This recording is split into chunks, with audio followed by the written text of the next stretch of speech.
Hello my friends and welcome back. Thank you very much for being with me again today.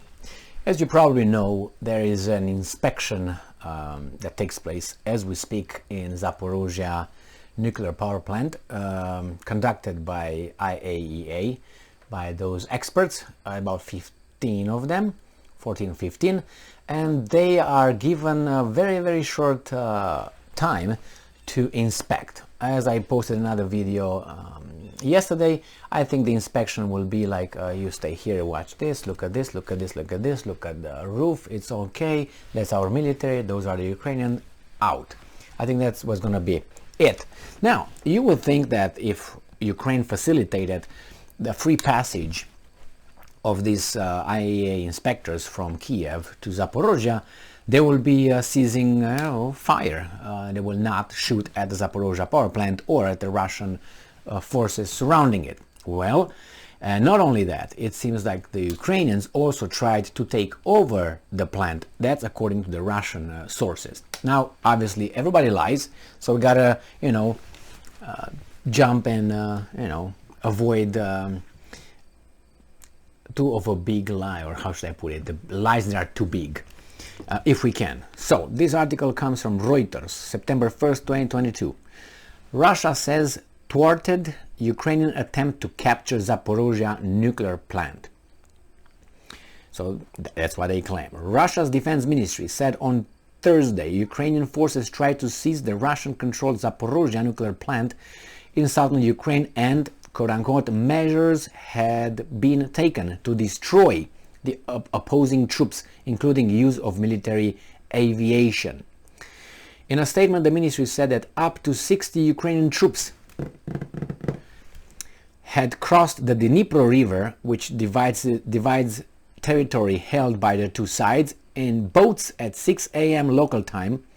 It called the operation a quote-unquote provocation aimed at disrupting a planned visit by International Atomic Energy Agency inspectors to the nuclear plant.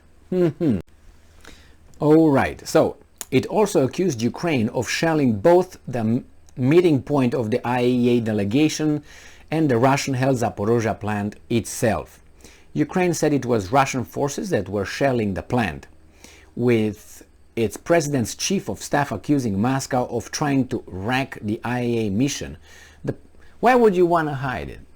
Let's say I'm the Russians. Why don't I want the guys to come over and say, okay, here it is, look at it, yeah, this is our military right here, back off, and this is the plant operated by Ukrainian employees. What's going on? And over there, over there, those are the Ukrainian troops that shell us here. Okay, you see these craters here by the bombs, you see their roofs over there? Okay, now that's done by them. Now, why wouldn't you want to show all that? Because it's nothing else that the guys will see. What are they going to see? That one of the workers was smacked in the head by a Russian military? That's not their business. I'm talking about IAEA, whatever, they're investigators, whatever they are, experts. But I think what they're afraid is that these weasels will come and say, yes, thank you very much, thank you, yeah. And once they step out of that plant and they get on Ukrainian territory, they're gonna throw garbage on what is over there. And these guys do not want that to happen. Probably, oh, it's awful, it's this and this, and the little fish will say, oh my God, really? They work 8 hours a day over there? Oh my God, it's awful. They're going to twist the truth. That's why I think would be the only, a PR stunt here. And I believe those guys that went over there are not really, objective, and they go and check the needles, the whatever. Okay, that's good, that works good, the frequency is good, the quantity is good. Yeah, they're humming very well. I don't think that's...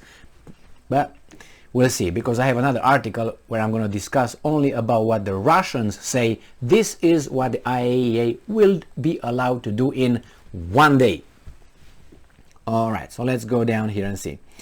A Reuters reported in Russian-controlled Enerhodar witnessed increased military activity on Thursday, with Russian soldiers running about and helicopters flying overhead and firing at targets on the ground. The reporter said a residential building was struck by shelling, forcing people to take cover in a basement. All right. Don't you think it's too much details? How did you know he was in a basement? Well, you saw them, you were over there. It's like, anyway, maybe it happened. I'm just, imagine this guy, the reporter, okay? The Reuters reporter was located in one spot and he saw all that right in front of her or his eyes. Do you believe that? I have a hard time believing that. I'm not saying it's impossible, but it's unbelievable that these people can give you details of things that occurred, that she or he happened to be right there, you know, right there, and see all these details. Maybe he's going to tell you the underwear of the guy who went in the basement.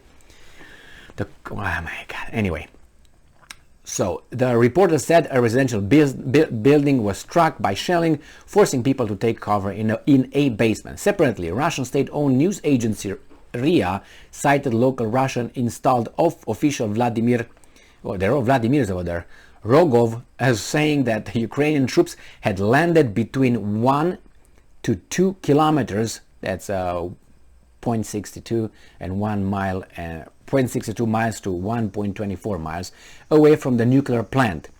Reuters could not immediately verify the reports. No, but he saw the guys running in the basement. Maybe they were the soccer game was starting and they were missing the kickoff.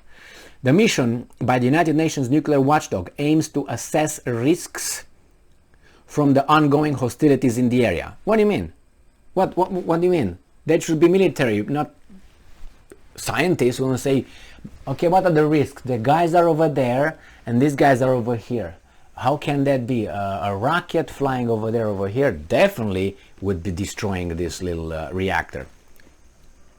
The plant was captured by Russian forces in March, but has been operated by Ukrainian staff. It remains near the front lines and has come under repeated shelling in recent weeks, raising fears of a nuclear disaster. Both Ukraine and Russia have repeatedly accused each other of shelling the facility. Nobody, I think, I don't say nobody, I take that back. If they would shell, if they want either side wants to shell the facility, that would have happened when that order was given. All right? So if that would be the case, believe me, the Russians and the Ukrainians have the capability to blow that thing up. Okay? It's not a genius statement that I just made, but I think I had to, because these guys think that we are really tards here. Okay? Look at the Ukrainians. They were able to hit bridges at Vonika Bridge or whatever over Dnieper River, which is what, 3 lanes, 2 lanes wide, 4 lanes wide. It was able to hit that with multiple projectiles, and they will not be able to hit a big reactor. Just look and see how those reactors are, the units. It's really, you know, and if the Russians wanted to do it, they would have done it a long time ago. So the whole thing with, oh, they're fighting, is there the danger? Yes, there's the danger of this happening, very much. But the decision was not made. The decision was not made, bomb it or hit it. Because if it were, it would have been already over there. And regarding the Ukrainians trying to do something with 60 people, I don't know. I mean, the Germans did it with Skorzeny, right? With Otto Skorzeny did it in, what was that, 43, I think, they saved Mussolini from that little, how do you call it, in the mountains. It was just a hotel, and they landed with their how do you call, gliders, and no fire was shot, and they were, I don't know, about 12, and the other guys were like 200 or something in that hotel, and we're coming out. So it's not impossible that these 60 Ukrainians could have been done the job, or at least be over there and create problems. Who knows what they had at their disposal. So these guys say that they repelled them or whatever, they just shot around. You got the reporter, the Reuters, who saw every little thing, and it was no Ukrainian military, it was just civilians that the Russians just shot on the ground and nothing, because they're tards. Really. Thank you very much for being with me again today. Stay strong, stay smart, look for the truth, and be just.